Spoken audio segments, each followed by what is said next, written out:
There's a piece of retirement advice so universal that questioning it feels almost heretical.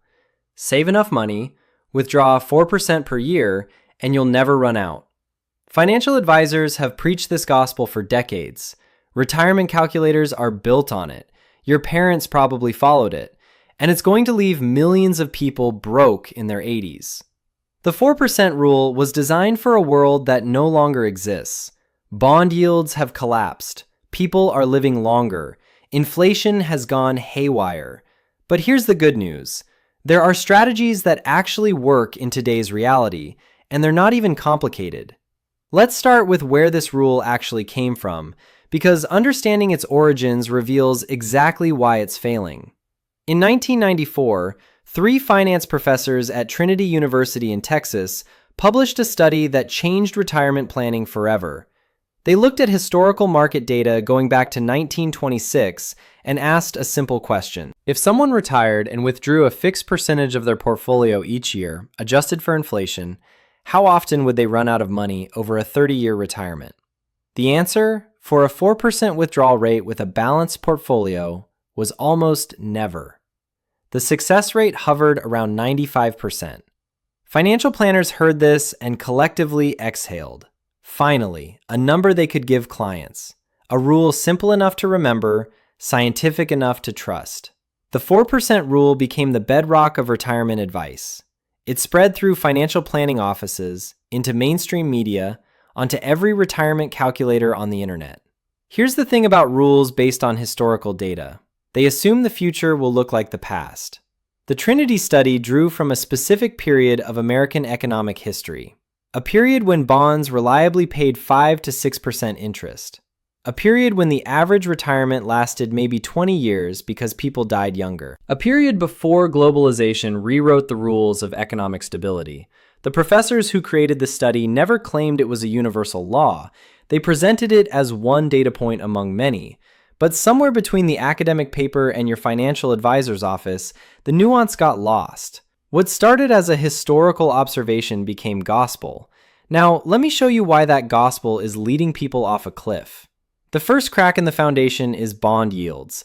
The 4% rule assumed your bonds would do serious work, generating 5 or 6% returns with minimal risk. Look at bond yields today. They've spent years hovering near historic lows. Even when they rise, they're nowhere near the levels the original study assumed.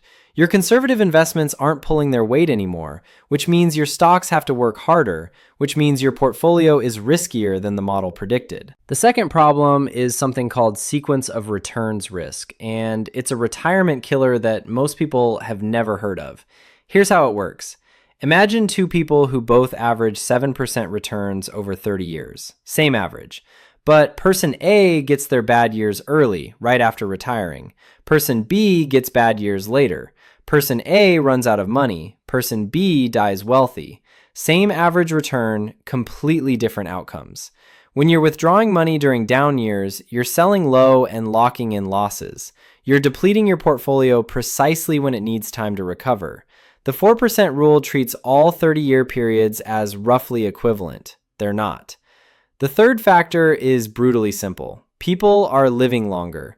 The Trinity study modeled 30-year retirements because that's what the data suggested was reasonable. Today, retiring at 65 and living to 95 isn't unusual. That's 30 years minimum, with a real chance of extending to 35 or 40. Every extra year of life is another year of withdrawals your portfolio needs to survive. The math that worked for your parents' generation starts breaking down when you add a decade to the equation. And then there's inflation. The original model assumed inflation would behave the way it did from 1926 to 1994, which is to say it would be present but manageable. The past few years reminded everyone that inflation can spike fast and hit hard. When your cost of living jumps 8 or 9% in a single year, that inflation adjustment in your withdrawal rate becomes a much bigger bite than anyone planned for. Let me paint you a picture of what this looks like in practice. Someone retires in January 2000 with $1 million. They follow the 4% rule perfectly. They withdraw $40,000 that first year, adjust for inflation each year after. The dot-com crash hits. Then the 2008 financial crisis. Their portfolio gets hammered during the early years, right when sequence risk matters most. By 2020, they're in serious trouble. By 2025, they're running out of money and facing decisions nobody should have to make at 80 years old. This isn't a hypothetical. This is what happened to real people who did everything right according to the old rules. So what actually works? Let me walk you through 3 strategies that retirement researchers and financial planners have developed specifically to address the weaknesses we just covered. These aren't theoretical concepts. They're battle-tested approaches designed for the world we actually live in. The first is called dynamic withdrawal. Instead of withdrawing a fixed percentage regardless of what the market does, you adjust based on performance. In good years, you might withdraw 5%. In bad years, you pull back to 3%. The core principle is simple. You spend more when your portfolio can handle it and tighten your belt when markets struggle. This flexibility is what the original 4% rule lacked entirely. You're not locked into a number that ignores reality. You're responding to actual conditions. The second approach is the guardrails method, and it's elegant in its simplicity. You set a ceiling and a floor for your withdrawal rate. Maybe your floor is 3.5% and your ceiling is 5.5%. If your portfolio grows and your withdrawal rate drops below 3.5%, you give yourself a raise. If markets tank and your rate climbs above 5.5%, you cut back. The guardrails keep you from either starving yourself unnecessarily or depleting your portfolio recklessly. You stay within a safe range while still enjoying your retirement. The third strategy is the bucket approach, and it directly addresses sequence of returns risk. You divide your portfolio into 3 buckets. Bucket 1 holds 1 to 2 years of living expenses in cash. Bucket 2 holds 3 to 5 years of expenses in bonds. Bucket 3 is everything else, invested in stocks for long-term growth. When you need money, you pull from Bucket 1. When markets are up, you replenish Bucket 1 from your stock gains. When markets crash, you leave your stocks alone and live off your cash and bonds until things recover. You never have to sell stocks at the bottom of a market. Here's the thing about all 3 of these approaches. They share one crucial feature that the 4% rule lacks entirely. They adapt. They respond to what's actually happening instead of pretending the future will match some historical average. Retirement isn't a math problem you solve once and forget. It's a dynamic situation that requires ongoing adjustment. So which approach fits you? If you value simplicity and don't want to think about your withdrawals constantly, the guardrails method gives you clear rules to follow. If you're comfortable with more hands-on management and want maximum flexibility, dynamic withdrawal puts you in control. If sequence risk keeps you up at night, the bucket strategy provides psychological peace of mind by keeping your short-term needs completely separate from market volatility. Your first step is brutally straightforward.